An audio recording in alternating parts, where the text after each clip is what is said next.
Hello and welcome to another episode of Left to It All. I am your host, C.M. Phillips. Today I would like to discuss the Russian-Ukrainian conflict of 2022. Since the corporate media is doing such a horrible job on the subject, I think we desperately need some context to fully understand how we got into this mess and where it is inevitably going. This is not simply a war between Russia and Ukraine, far from it. No, this is, much like Syria, a proxy war on Russia waged by the United States and its satellite states in a global power struggle against Russia and soon China for economic hegemony. First, it needs to be stated that I am anti-war and anti-imperialist. The Russian invasion of Ukraine is an illegal act of aggression and a war crime, much like the illegal invasion of Iraq for the United States. This will be a 4-part series, and today's episode will cover the background leading up to the war. I want to offer a proper historical analysis of what led to the Russian invasion. The good, the bad, and all the ugly needs to be examined before we can come to any solid conclusions. Imperative to understanding is the much greater implications of how this will continue to play out on a global scale. Only history will be able to tell whether the policies driving war, famine, disease, nuclear armament, economic collapse, environmental destruction will either be another near miss and somehow averted, or the death knell of humanity. So, on that rosy picture in our minds, let's begin with studying the relationship between Russia and Ukraine. I will, of course, not be covering the entire story of the two countries. I want to keep it to the most relevant facts on how they relate to today, and in doing so, I need a starting point. So I've chosen to begin with World War One. If you want a deep analysis of the two countries' historical ties, I suggest reading Anatol Lieven's book, Ukraine and Russia, A Fraternal Rivalry. Rivalry. It's a short book that has a wealth of information. I'll put it in the description below. All right.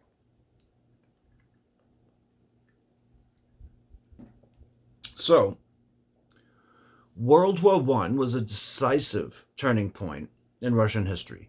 Stephen Miner, a history professor at Ohio University who specializes in Russia, the Soviet Union, and Eastern Europe, writes, Russia was more unstable and had more serious internal dilemmas than many other great powers.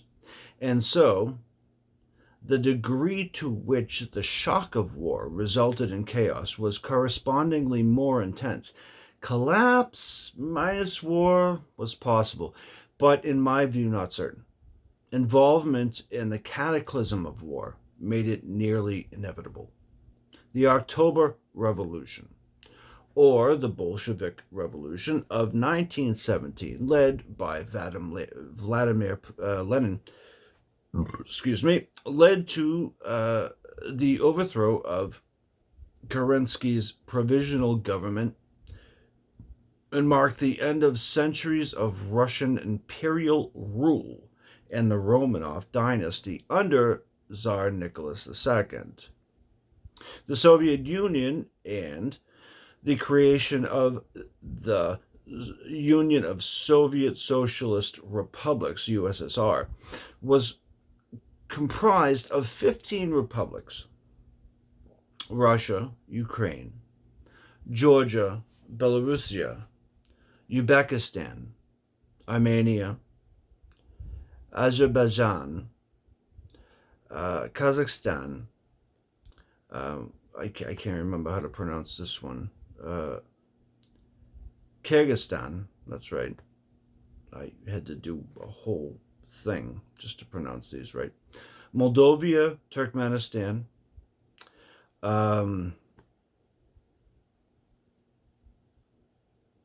Tajikistan, I think I'm pronouncing that one right. I even have Q's, but I still can't pronounce half of these right. Latvia, Lithuania, and Estonia. Initially, the Soviet Union was created by a treaty between the Soviet Socialist Republics of Russia, Belarus, and Ukraine, as well as Georgia, Armenia, and Azerbaijan, known as the Transcaucasian Republics, or Transcaucasian Federation, in 1922.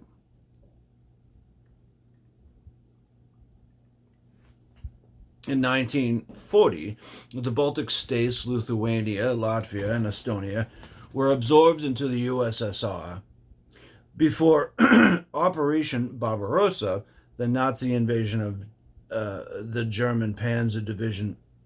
It drove straight through Ukraine from Kiev, their capital, into the Soviet Union on June 22nd, 1941, deliberately breaking the non-aggression pact that the two countries had signed 2 years before.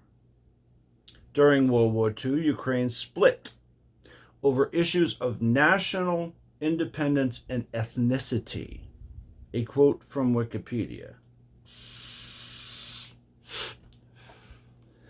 By September 1941, the German-occupied territory of the Soviet Ukraine was divided between two new German administrative units: the District of Galicia of the Nazi General Government and the RKU, the civilian occupation regime, much of Nazi German-occupied Ukraine, which included adjacent areas of modern-day Belarus and pre-war Second Polish Republic.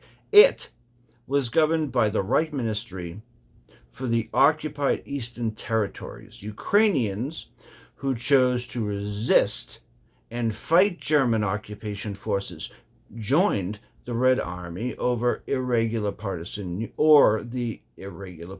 units. However, the Ukrainian population of Western Ukraine had little to no loyalty towards the Soviet Union, whose Red Army had seized Ukraine during the Soviet invasion of Poland in September of 1939.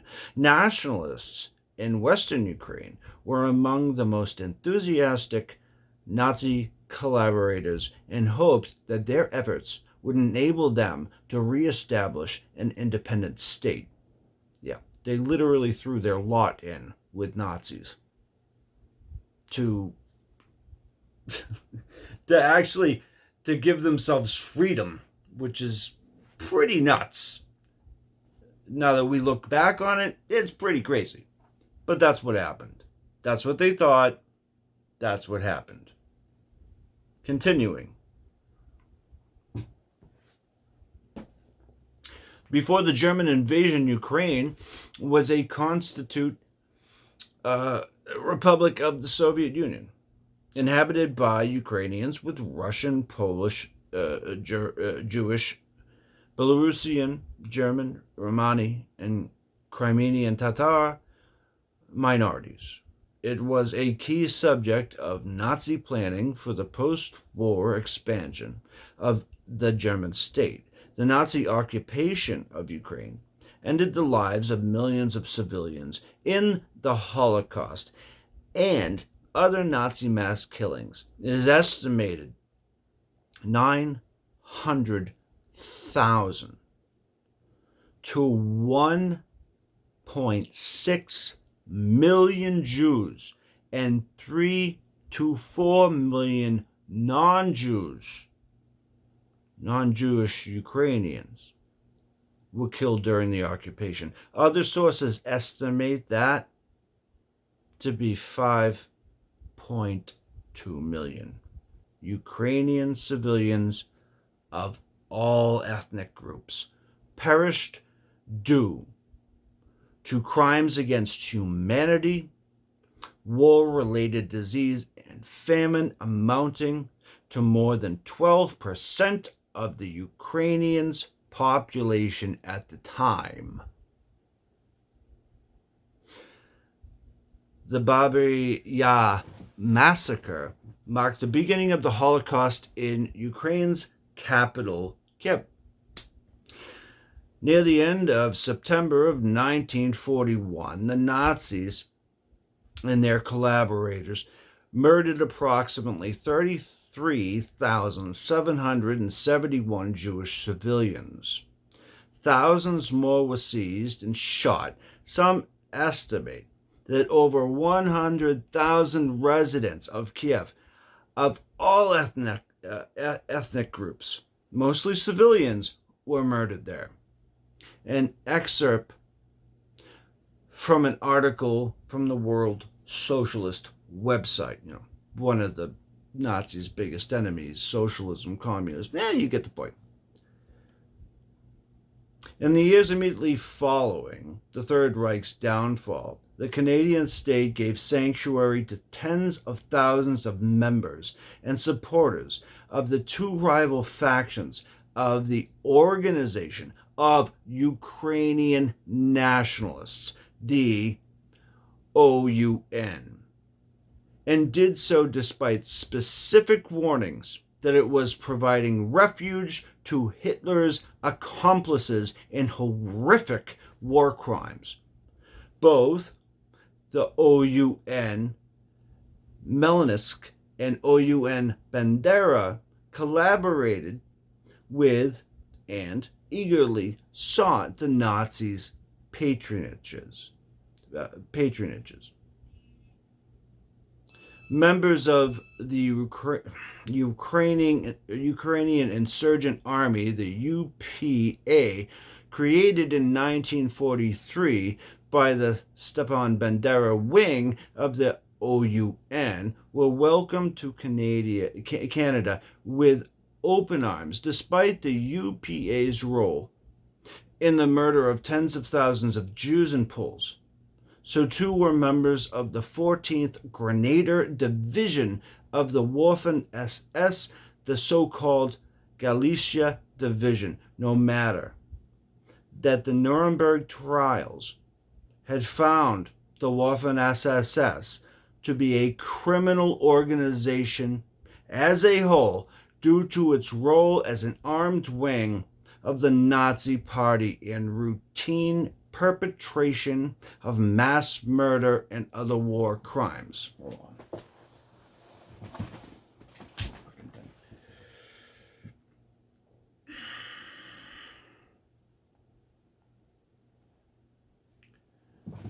Getting annoying.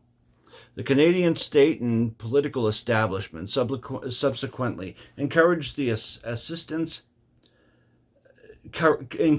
and assisted the Ukrainian fascist emigres and their political descendants in the whitewashing of their crimes, following a script developed by the CIA, which post-1945 used remnants of Bandera's UPA to mount an insurgency against the Soviet Union. A new narrative was constructed. It portrayed the far-right Ukrainian nationalists as fighters for national liberation and victims of Nazism and godless communism. Not fascists, and accomplices in the Holocaust. No, they were fine. They were good people. We've heard that one before. There are many examples of capitalist countries collaborating with the Nazis after World War II.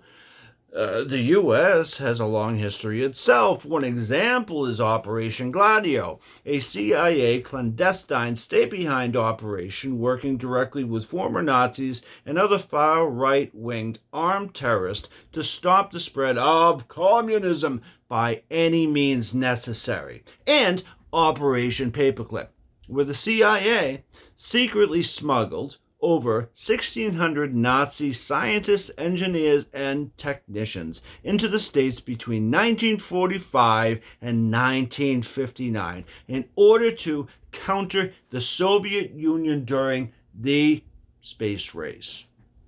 Literally, we smuggled in Nazis. I mean, this is just the beginning. I will bring up most of this in another episode altogether. It's that insane.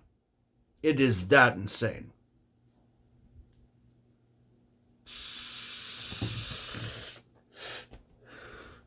At the end of World War II, the United States rose to become the dominant superpower, both militarily and economically, owning half the world's wealth.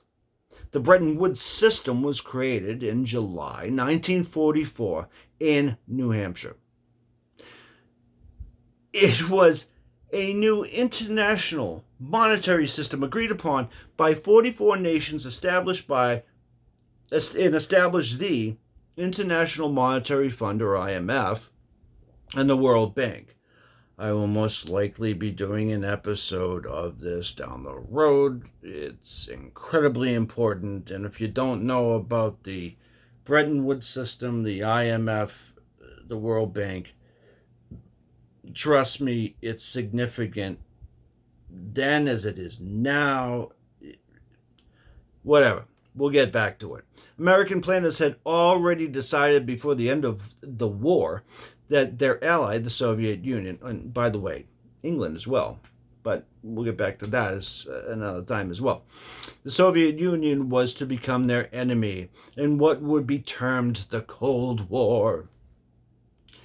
NSC 68 was a top secret National Security Council, that's what it means by NSC, National Security Council 68, document created by the Department of State and the Department of Defense in 1950 under the Truman administration, detailing how the United States would work to contain the Soviet Union and use massive military expansion and intervention, the funding of allied militaries, economic warfare, and propaganda to destabilize or destroy any country that was trying to move towards social democracy and the nationalization of their own resources for the benefit of their own countries and raise the living standards of its people. One example of this policy in action was Iran. Iran, who wanted to nationalize their own oil, which was controlled at the time by the British oil company British Petroleum, or better known as BP. The United States overthrew the democratically elected government of Prime Minister Mohammad Mossadegh in a coup d'etat in 1953, also known as Operation Ajax, putting into power the Shah, an authoritarian monarch and brutal dictator. We've done this like a lot, so I'm just going to have to keep pushing this back into people's consciousness because they should know this. But the fact is, they don't. They don't, and that's by design. That is by design. That is made sure of.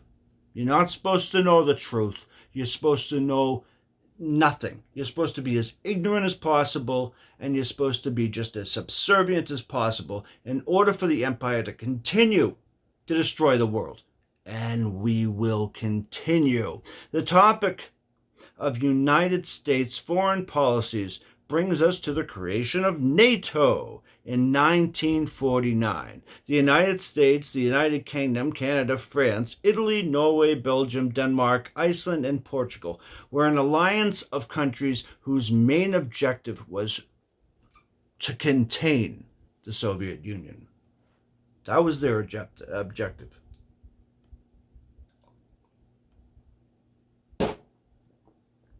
A quote from the NATO page, the North Atlantic Treaty Organization, right? Starting in 1948, secret talks began in the Pentagon among the British, Canadian, and American officials. These talks would eventually include other future allies and would form the basis of the North Atlantic Treaty. American officials had to navigate carefully as isolationist and what is that? It doesn't matter. Isolationist tendencies were strong within the Senate and among the population at large in America. However, 1948 saw momentous events in Europe, such as the Berlin blockade and the so-called communist coup in Czechoslovakia, which reshaped American views on the continent. On the 25th of July, 1949, President Truman and Secretary of State Dean Acheson signed the Instrument of Accession, making the United States a founding member of NATO. Yeah, we created the fucking thing. With the Truman Doctrine of Containment, the U.S. providing economic, military, and political aid to so-called democratic countries under threat of so-called communist influences to prevent socialism from spreading, as in the document NSC 68 would detail a year later.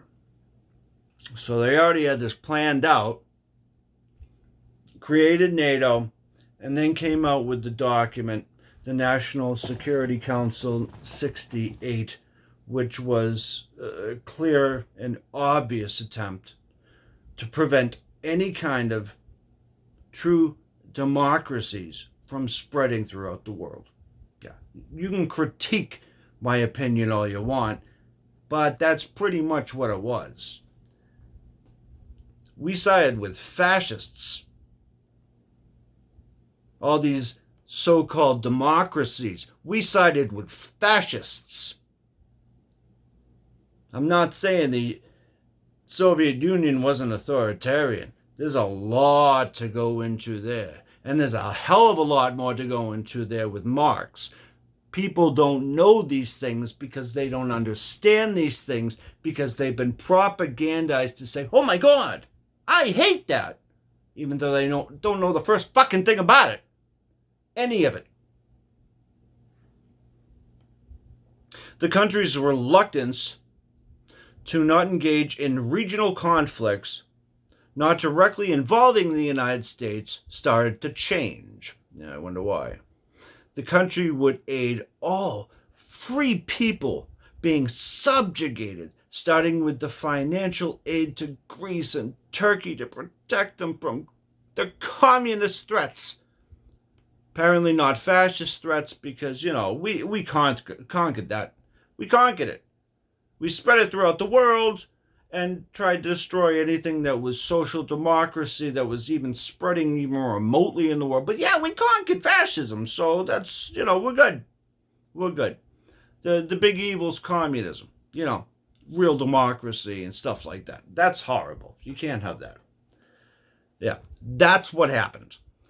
All right. So, the following year, the United States launched the Marshall Plan, officially known as the European Recovery Program, a massive initiative to help boost European economies reconstruct the war-ravaged continent. In June 1948, the Senate passed a resolution that would change the course of American foreign policy. The Vandenberg Resolution, which allowed the United States to participate constitutionally in a mutual defensive system in peacetime.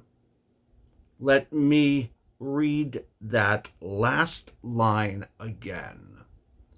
The Vandenberg Resolution, which allowed the United States to participate constitutionally in mutual defense system in peacetime. A mutual defense system in peacetime. Well, it seems like we're not at peace if we need defense, doesn't it? The wording here is interesting. That you would need a massive military alliance between countries during peacetime means that there was a perceived threat. But what was it? The Allies prevailed over fascism. So, what enemy existed that would warrant a massive military partnership on the scale? It was countries that wanted to modernize and benefit from the economic growth, from that economic growth, instead of having the former colonial powers, foreign countries and corporations decide for them how they manage their own foreign and domestic affairs. So the threat was national sovereignty, which by legal definition is the supreme, absolute, uncontrollable power by which an independent state is governed, from which all specific political powers are derived. The intentional independence of a state, combined with the right and power of regulating its internal affairs without foreign interference. And that could not be tolerated.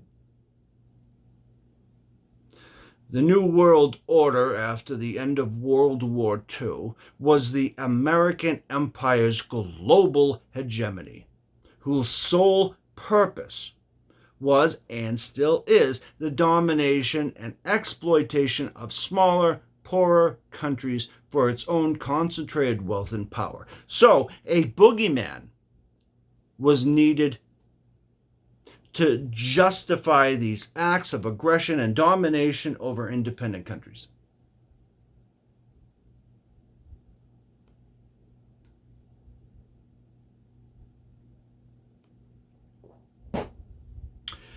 The propaganda machine was unleashed, making certain that the public believed they were the good guys in the battle against evil, just as the United States roused its populace to fight fascism, a truly horrific, dehumanizing ideology. It created another campaign, this time to fight what they called communism. The Red Scare of the 1950s was a massive propaganda tool used to whip up hysteria and demonize communism in order to coerce its population into believing that government regulation of corporations, social programs, and even trade unions themselves are communist propaganda. These goals are still prevalent today.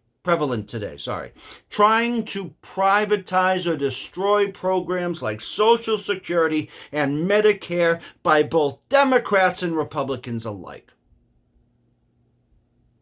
The very nature of NATO was not about self-defense. It is a military alliance that has been used as an offensive measure to preserve and expand the goals of the U.S. empire. This became the New World Order at the end of World War II.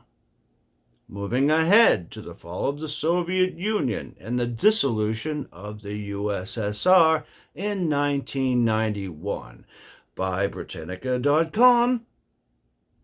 The remarkable economic decline of the Soviet Union during the 1980s had exacerbated ethnic tensions and promoted regionalism and nationalism.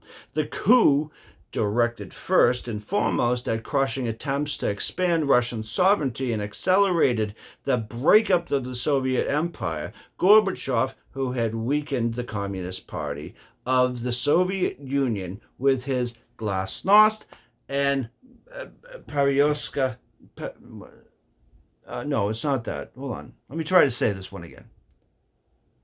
Perestroika reforms. Now found his own influence fatally compromised by the last gasp backlash against his efforts.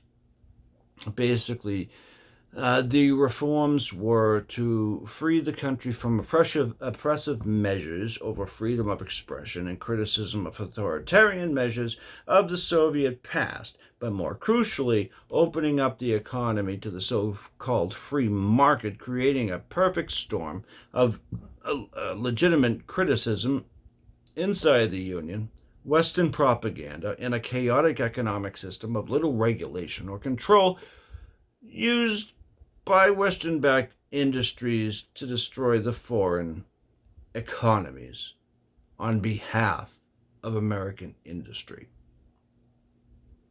In 1991, a Soviet coup was attempted, holding President Mikhail Gorbachev captive from August 19th to August 21st. After the coup, the republics of the USSR moved rapidly to claim their independence. In a vain attempt to preserve its power, the Communist Party of Belarus led the rush by declaring independence on August 25th, just 72 hours after Gorbachev's return to Moscow. On August 27th, the Parliament and the Grand National Assembly of Moldova renamed Moldova, proclaimed the republic's independence and initiated the process of leaving the Union. In September, all three Baltic states formally left the Soviet Union and were admitted into the United Nations as the independent countries of Estonia, Latvia, and Lithuania. Georgia and Armenia each went their own way, and Kazakhstan and I never remember how to say this one.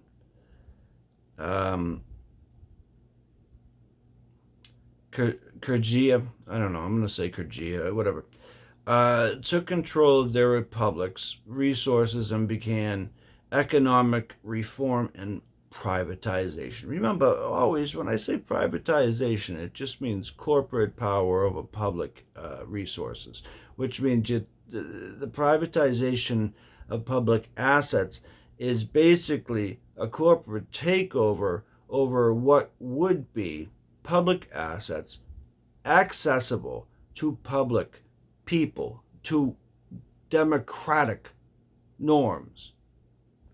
So to simplify it, privateerings took over democratic foundations. Period.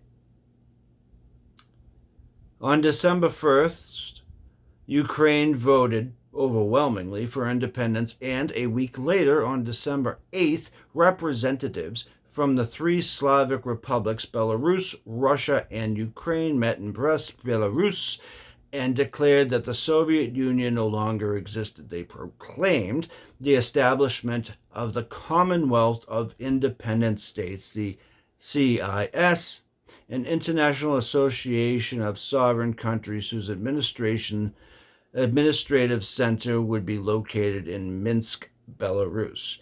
On December 19th, Boris Yeltsin ordered the Russian government to assume all functions of the Soviet government except for defense and nuclear energy production.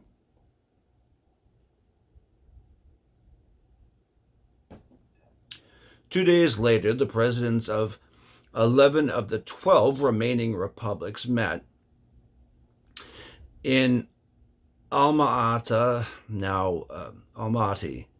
Kazakhstan. to sign the foundation documents of the CIS. Georgia was not an initial signatory member, as the country was gripped by unrest that would eventually topple the government. On December 25th, 1991, Gorbachev announced his resignation of the presidency of the Soviet Union in a televised address, and at midnight on December 31st, 1991, the Union was formally dissolved. The expansion of NATO began with West Germany, which joined NATO in 1955. One of the conditions agreed as part of the end of the country's occupation by the United States, the United Kingdom, and France. This in turn pushed the Soviet Union to form its own alliance called the Warsaw Pact, with Albania, Bulgaria, Poland, Hungary, Czechoslovakia, East Germany, and Romania. Both NATO and the Warsaw Pact nations continued to escalate. Basically, it was a game of chicken between the two superpowers, the United States and the Soviet Union, who both had nuclear weapons. For 36 years, NATO and the Warsaw Pact never directly waged war against one another in Europe. The United States and the Soviet Union and their respective allies implemented strategic policies aimed at the containment of each other in Europe while working and fighting for influence within a wider Cold War on the international stage. These included the Korean War, Vietnam War, Bay of Pigs invasion, Dirty War, Dirty War is just, there's a lot there, Cambodian, Vietnamese War, and others. In other words, pretty much every war the United States, every fucking war the United States initiated after the end of World War II was a proxy war against any kind of version of social democracy. All right? Any country that wanted to veer away from the empires of the colonial past, they were enemies now, and they had to be demonized.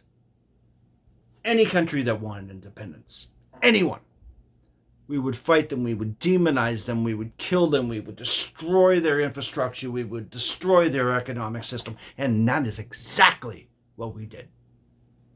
In 1956, following the declaration of the, I don't know how to pronounce that, Imre Nagy government of the withdrawal of Hungary from the Warsaw Pact, Soviet troops entered the country and removed the government. Soviet forces crushed the nationwide revolt, leading to the death of an estimated 2,500 Hungarian citizens.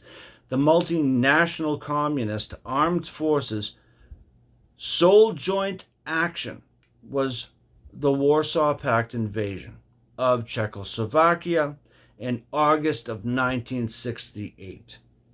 All the member countries, with the exception of the Socialist Republic of Romania and the People's Republic of Albania, participated in the invasion. The German Democratic Republic provided only minimal support.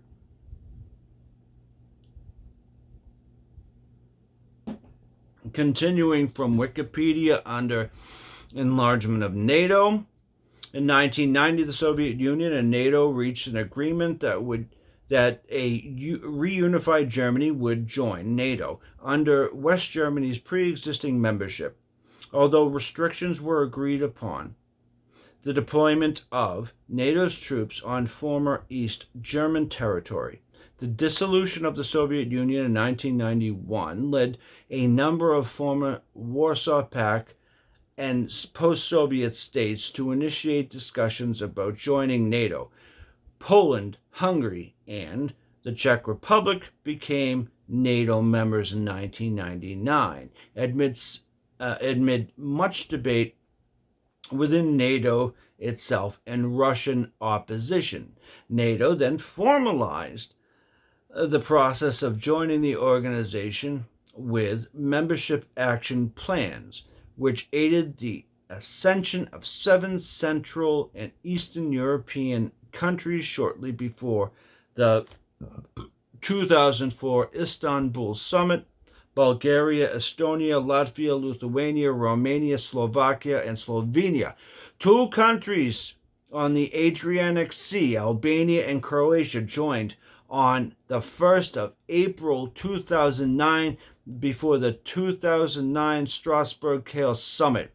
The most recent member states to join NATO were Montenegro on June 25th of 2017 and North Macedonia on March 27th, 2020. Even though the Soviet Union collapsed in December of 1991, NATO continued to expand eastward, encroaching further along the Russian border, further and further away from the North Atlantic, and the organization's stated mission, which was to contain what they called the communist threat of the Soviet bloc. Countries that joined NATO during and after 1999 included the Czech Republic, Hungary, Poland, Bulgaria, Estonia, Latvia, Lithuania, Romania, Slovakia, Slovenia, Albania, Croatia, and the newest being Montenegro and North Macedonia as of 2020, and as of June 2022, 5 additional states have formally informed NATO of their membership aspirations. Bosnia, I can't pronounce that one, Finland, Georgia, Kosovo, Sweden, and Ukraine. Herzegovina, I don't know how to pronounce it. Fuck you. Again, from Wikipedia, after the dissolution of the Soviet Union, the USSR, in 1991, Ukraine and Russia maintained close ties. In 1994, Ukraine agreed to accede to the Treaty on the Non-Proliferation of Nuclear Weapons as a non-nuclear weapons state. Former Soviet nuclear weapons in Ukraine were removed and dismantled. In return, Russia, the United Kingdom, and the United States agreed to uphold territorial integrity and political independence of Ukraine, though the Budapest Moratorium on security assurances. Through the Budapest Moratorium on security assurances. In 1999, Russia was one of the signatories of the Charter for European Security, which reaffirmed the inherent right of each and every participating state to be free to choose or change its security arrangements, including treaties of alliance as they evolve. In the years after the dissolution of the USSR, several former Eastern Bloc countries joined NATO. Russian leaders described this expansion as a violation of Western powers' informal assurances that NATO would not expand eastward.